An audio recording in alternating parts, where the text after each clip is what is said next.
Sandhan. All Gujarat Integrated Classroom. સેટેલાઇટના માધ્યમથી જોડતી કડી એટલે સંધાન.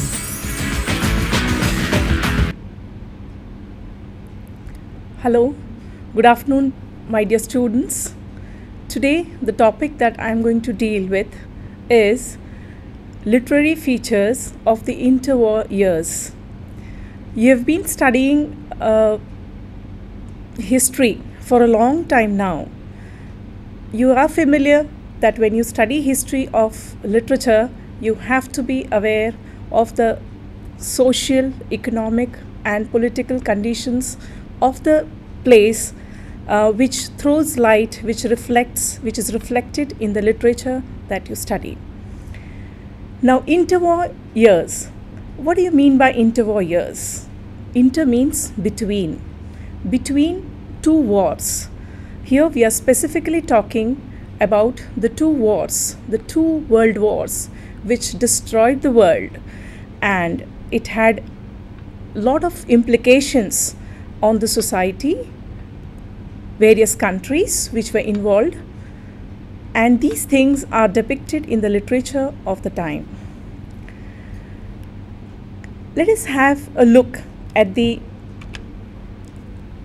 19th century political social history, which has its impact on the 20th century literature. When we talk of the 19th century, there are two key words which are used: democracy and reform. These two things are found as an extension in the beginning of the 20th century, because when we are talking about interwar years, we know that the World War I started in 1914 and it ended in 1918. It is very important to look at the political scenario that had happened in the 19th century, which had its after effects in the later part. We had two parties which were actually involved in the political cycle of the country. The Conservative Party, with inclusion of middle class, because earlier they used to have aristocratic class in the Conservative Party, and then they had a very go-slow policy on reforms. The other party that we are going to talk about is the Labour Party, which came into existence after they had ousted the Liberals. This is the background from which the 20th century Britain has traversed and come. In the 20th century Britain was the mightiest power at the beginning of the century. How did things change? What happened to this country?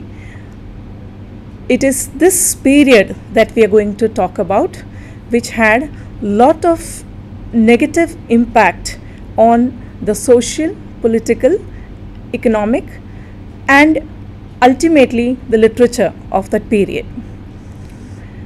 Now, when we talk about the interwar period, we will be talking about the year 1918, when the World War I ends, and till 1939, after when the World War II begins, because the World War II started in 1939 and it lasted till 1945.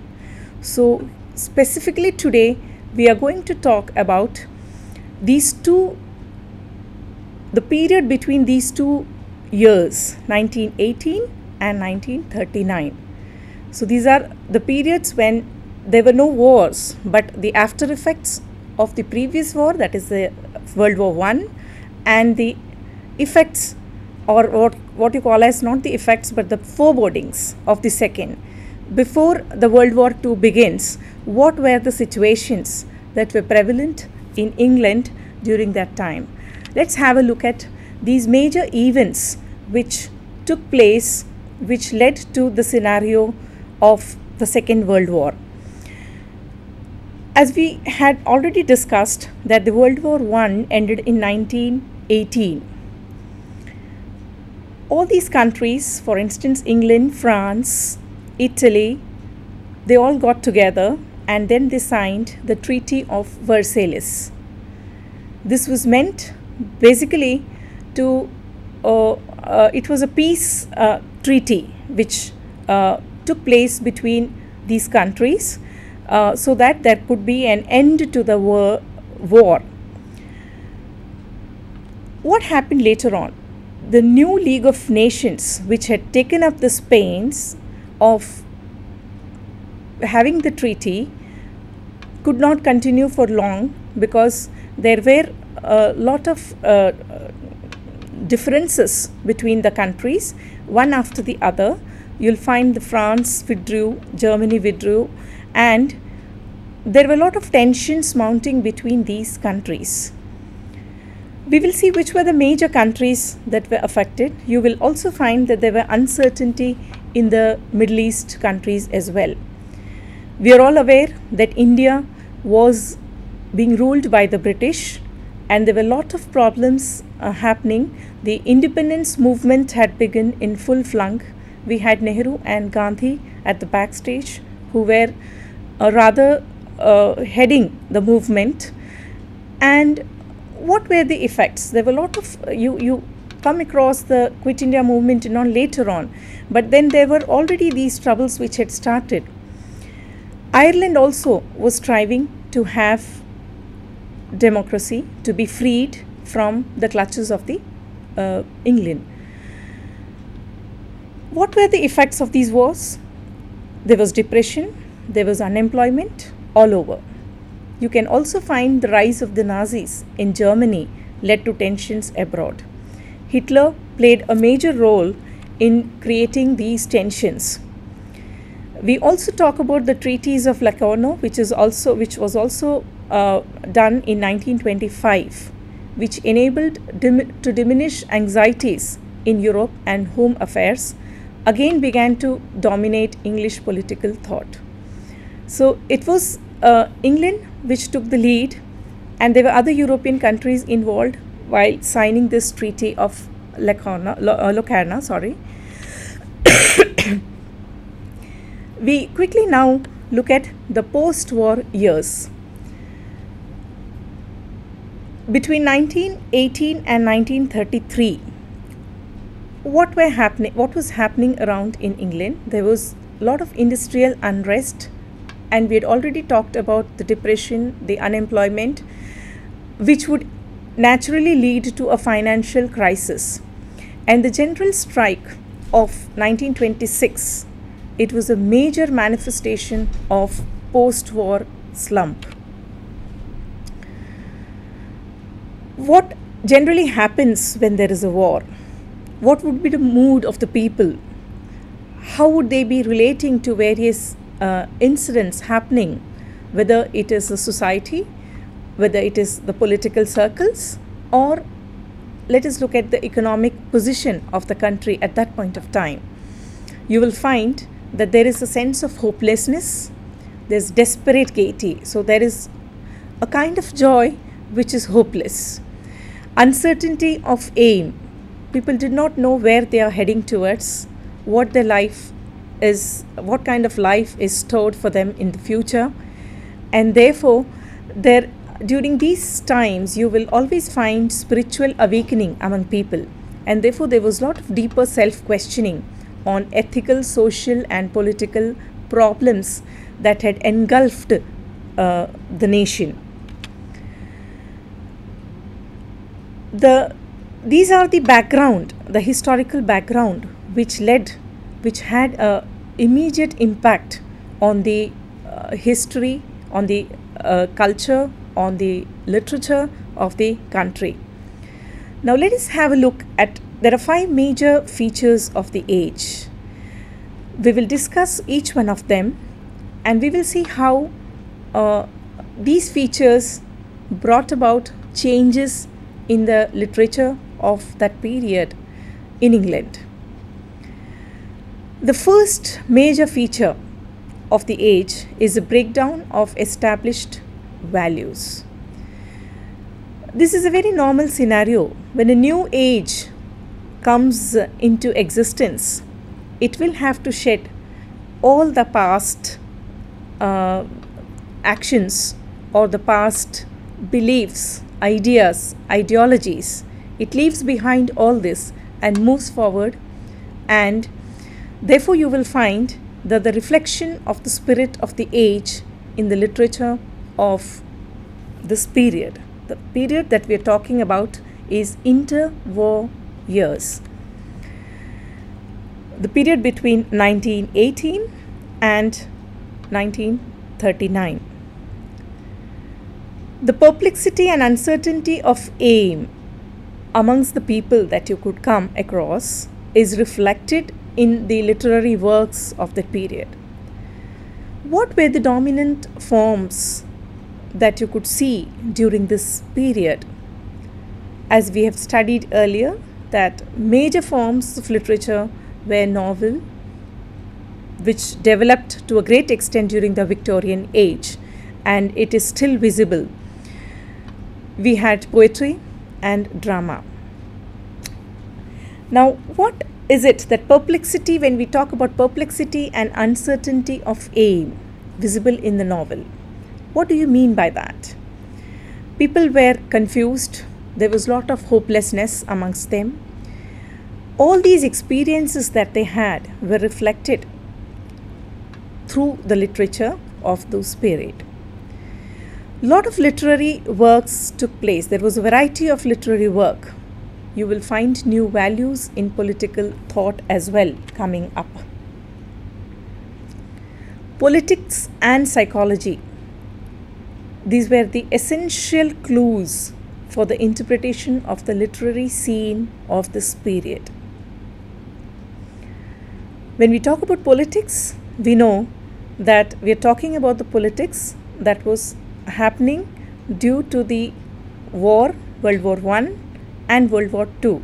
In between, whatever politics was happening, these things can be visible in the works written during this period. So the interpretation of the literary work has to be done in the background of these two things which had developed. Psychology had developed to a great extent, and we can find the essence of psychology, the learnings of psychology being used in the writings of literature. It was reflected in literature in different ways. The techniques had changed. Mostly you will find in plays. Play was not that predominant, but you will find in poetry and novels of the time. Novels were still the popular form. People loved reading, and in any case, when there is a lot of depression around, these are the only means of entertainment that the people had. So we already discussed that aspect. Now we come to the second major literary feature of the period. We are talking about the resurgence of poetry. Why do we talk about resurgence? What do you mean by resurgence? There is a revival of poetry because the Victorian age and the early period of the 20th century were predominantly the era of novel. Novels were the most popular form of literature during that period. So poetry had taken a backstage. It was relegated to the backstage, and you will find these things being revived, and some of the new poets who brought about a lot of drastic changes. You can find change in the forms, the techniques, the style, and these were brought by some new poets who had the essence of the modern age. As you can see, T.S. Eliot was one such poet who made a mark during this period. So T.S. Eliot, W.H. Auden, Cecil Day Lewis and Louis MacNeice These were some of the major poets who arrived during the interwar period. But what we have to notice is that despite these new poets coming with new ideas, new techniques, and new style, new themes, subjects, because the theme of war was quite often discussed, the sense of hopelessness, these were some of the major themes which were discussed in the poems of this period. But what we have to notice now is that there is a dominance of novel which still continued. Therefore, we say it's a resurgence of poetry because novel was the predominant form during that time. But with these poets coming, with these poets bringing in fresh air, bringing in new themes, subjects, they talked about war, they talked about the reality, they talked about the depression that people were experiences during that phase of time. This is what became a major feature. Now we can talk about the third literary feature, that is a technical experiment which took place to a large extent during this period. When we talk about experiments, it is something new. So we do not have the kind of writers who would keep on repeating the style, the techniques, and the themes which were prevalent during the earlier times, the previous age. So whatever they did was something new, and new was always welcome. We find bold experimentation in all major literary genres. When we talk about genres, we basically talk about novels, poems, that is poetry, and drama, which was to a great extent, as I mentioned earlier, not very predominant during this interwar years.